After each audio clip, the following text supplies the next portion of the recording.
The dust clung to everything, her threadbare skirt, the meager bundle at her feet, the very air she breathed. It settled on her face like a second skin, gritty and hot, masking the fear she knew must be plain in her eyes. Clara adjusted the worn shawl tighter around her shoulders, a futile gesture against the vast, indifferent sky and the even vaster, more indifferent stretch of prairie. She had come west with a promise, a letter from a cattle baron needing a cook for his trail crew, a lifeline for a widow left with nothing but debts and desperation in the civilized East. The letter had spoken of wages and decent provisions. It had not spoken of the foreman whose eyes lingered too long, whose grin held no warmth, or of the rough, sun-weathered faces of the men who watched her arrival with varying degrees of suspicion and raw curiosity. This wasn't the sturdy bunkhouse and cook wagon she'd imagined. It was a makeshift camp, raw and exposed, smelling of horse sweat, stale coffee, and the underlying tension of men pushed to the edge of civility by weeks on the trail. Her heart hammered against her ribs, a frantic bird trapped in a cage of bone and fear. She was alone, miles from anywhere familiar, surrounded by strangers whose lives had little room for softness or vulnerability. The stakes were simple, brutal. Survival. Earn her keep, endure the hardship, ignore the looks and the rough jokes already starting to circulate in low murmurs she could just catch on the dry wind. Failure meant destitution, a fate worse than any she could conjure from the stories she'd heard of women alone on the frontier. Despair threatened to swallow her whole, a vast emptiness echoing the landscape around her. She focused instead on the immediate, the smell of the cook fire, the sight of the battered pots and pans piled near a canvas tarp, the only tangible link to the job she prayed she could do. She had cooked for her husband, for neighbors, for small gatherings. She knew her way around simple provisions. But this scale, this transient, exposed life, it was daunting.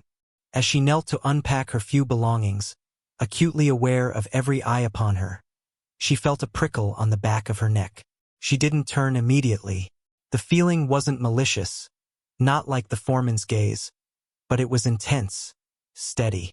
When she finally looked up, her eyes scanned the scattered figures. Most were engaged in their tasks, tending horses, mending gear, sprawling in the dust. But apart from the main group, near the edge of the camp where the land rolled away into endless brown hills, stood a man. Tall, lean, his face shadowed by the brim of his hat. He wasn't doing anything, just standing, hands loosely clasped in front of him, watching. He didn't leer, didn't grin. His stillness was profound, almost unnerving. He was different from the others, an island of quiet observation in a sea of restless energy and coarse noise. She couldn't read his expression, his features obscured by distance and shadow, but the intensity of his regard was palpable. It wasn't a look of appraisal or desire, but something else, assessment, perhaps, or simply curiosity, devoid of the usual frontier crudeness. She held his gaze for a moment, a silent exchange across the dusty ground. Then, slowly, he turned his head, his attention shifting back towards the distant horizon. The moment passed, leaving her feeling exposed yet strangely, infinitesimally, less alone than before. The foreman's booming voice shattered the quiet, calling her name roughly, demanding she get to work. The fear surged back, immediate and sharp. But as she rose, gathering her courage like a cloak, she carried the faint, lingering impression of the silent man's gaze, a mystery in this brutal, unveiled world. She had a job to do, and now, perhaps, one less pair of eyes to fear, though she couldn't explain why. The days fell into a grueling rhythm dictated by the sun and the needs of the herd. Up before dawn, the air sharp with the night's chill, to build the fire and make coffee thick enough to stand a spoon in. Cooking endless pots of beans and stew, baking biscuits in a Dutch oven buried in coals, washing dishes in greasy water heated over the flames. It was backbreaking, relentless work, every muscle aching by sunset. The men were demanding, their appetites vast, their patience thin. Some grumbled about her cooking, others made crude remarks she pretended not to hear. The foreman, a man named Carver, was the worst. His presence felt like a shadow, his comments thinly veiled threats. He seemed to resent her simply being there, a woman disrupting the masculine world of the drive. She learned to move quickly, to keep her head down, to make herself small and unobtrusive. Her vulnerability was a constant weight, pressed down by the isolation and the pervasive feeling of being an unwelcome outsider. The prairie offered no softness, only endless wind, scorching sun, and nights that could turn surprisingly cold. Yet, slowly, something shifted within her. The sheer necessity of endurance began to forge a brittle strength. Each sunrise she faced was a small victory. Each meal she managed to produce, edible and filling, was a defiance against the forces that wished her ill, both human and environmental. She watched the men from the periphery, observing their interactions, learning their habits. And she continued to notice the silent man. Jedediah. That was the name she heard others use for him, spoken rarely, always with a certain reserve, sometimes even a hint of wariness. He didn't joke or gamble with the others. He did his work, riding flank, watching the herd, handling the horses with quiet efficiency. He ate apart from the main group sometimes, or sat near the fire but just outside the circle of boisterous conversation. He rarely spoke, and when he did, it was only a few low words, necessary and direct. But he still watched. Not constantly, not overtly, but she would catch his eye from across the camp, or feel his gaze on her back when she was busy at the fire. It wasn't the predatory stare of Carver, or the indifferent curiosity of the others. It was different, calibrated, as if he were assessing not just her presence, but her capability, her resilience. One evening, a sudden dust devil ripped through the camp, scattering coals from her fire dangerously close to the tinder-dry grass and her flour sack. Before she could react, a figure moved quickly, stamping out the errant embers with his boots, his movements swift and economical. It was Jedediah. He didn't say a word, just met her eyes briefly from under the brim of his hat, a look that held no expression she could decipher, but felt like quiet acknowledgement. Then he was gone, moving back to the edge of the camp as silently as he had arrived. The incident was small, easily overlooked in the rough and tumble life of the drive, but it lodged itself in her mind. A simple act, requiring no thanks, offered without fanfare. It was the first instance of something akin to protection, however unintentional it might have been, since she had arrived. It didn't erase her fear, didn't change her circumstances, but it added a new element to her understanding of the dynamics at play.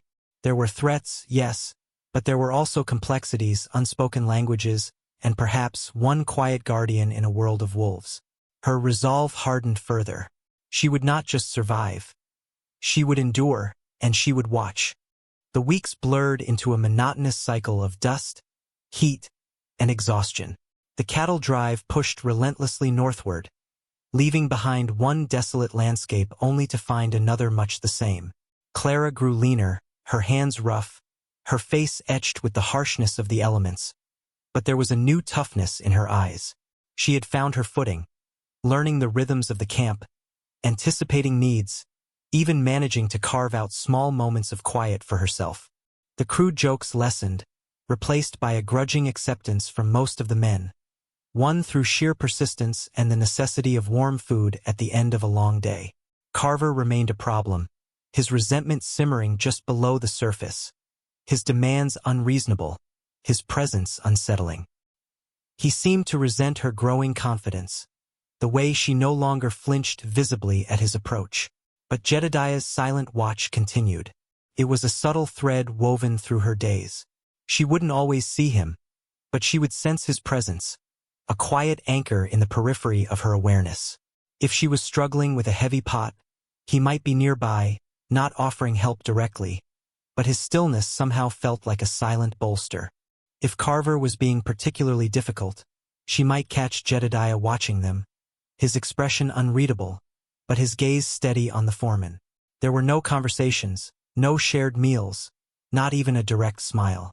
Their communication remained entirely nonverbal, a series of glances, a shared awareness of each other's presence in the vastness.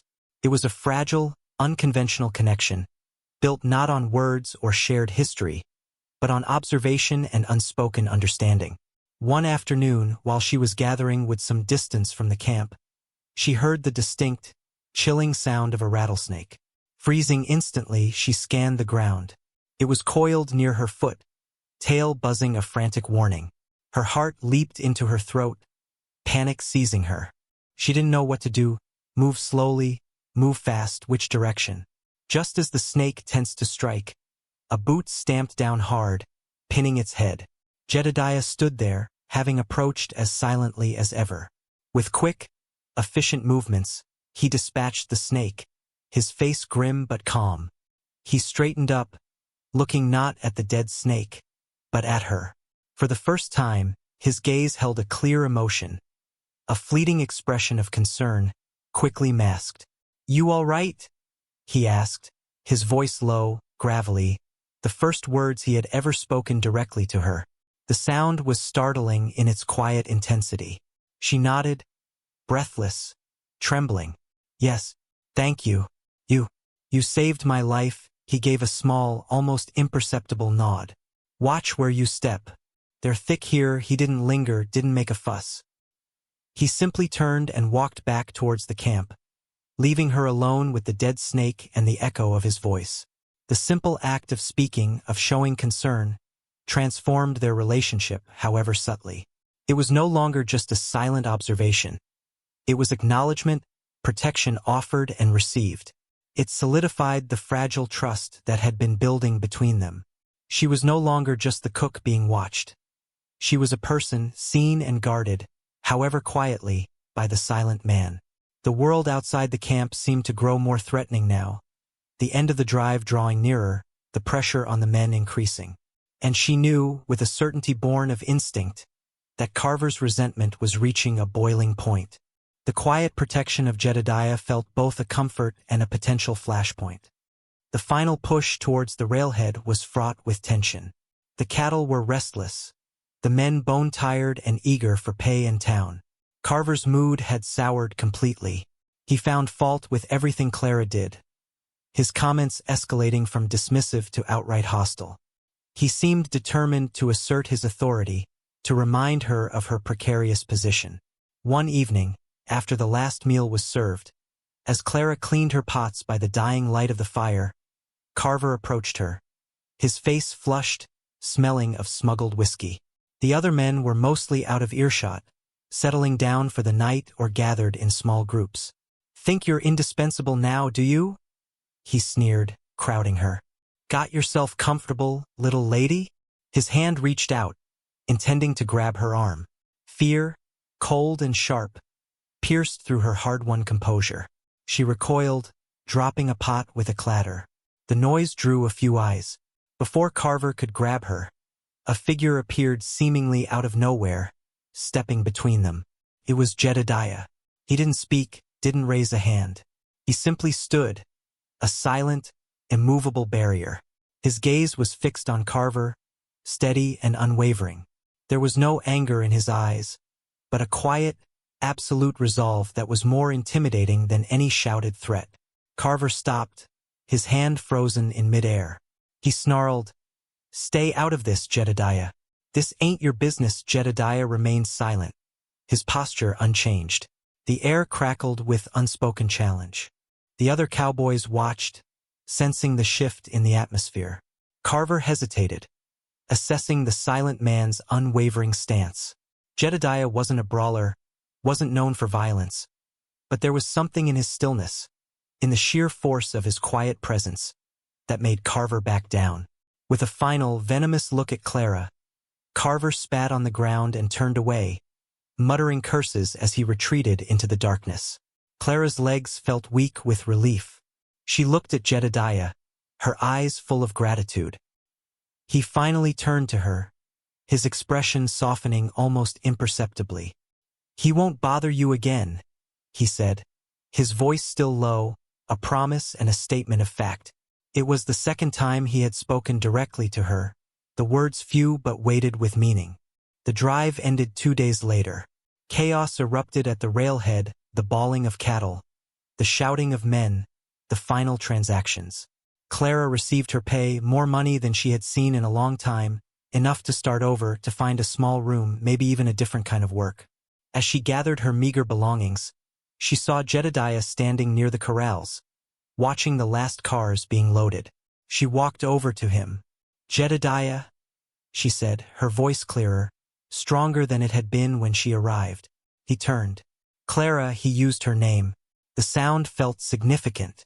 "Thank you," she said again, meaning more than just the snake or carver. For everything, he looked at her, really looked at her, and she saw not just the stoic cowboy, but the quiet strength, the depth she had only glimpsed before. "You handled yourself well," he said. Praise, simple and sincere, from a man who rarely spoke. It meant the world. The future stretched before her, uncertain but no longer a vast, terrifying emptiness.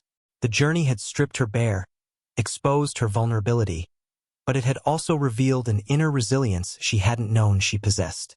And in the silent companionship of a man who saw her not just as the cook, but as someone worth watching over, she had found a fragile thread of connection in a world determined to keep its inhabitants isolated. She had come west seeking survival, expecting hardship. She had found both, but she had also found something unexpected. The quiet dignity of standing firm in the face of the storm, and the profound comfort of knowing that even in the most desolate places, sometimes someone is quietly watching over you. The world was still hard, but she faced it now not with despair, but with a quiet strength, forged in dust and silence, ready to build a life of her own making.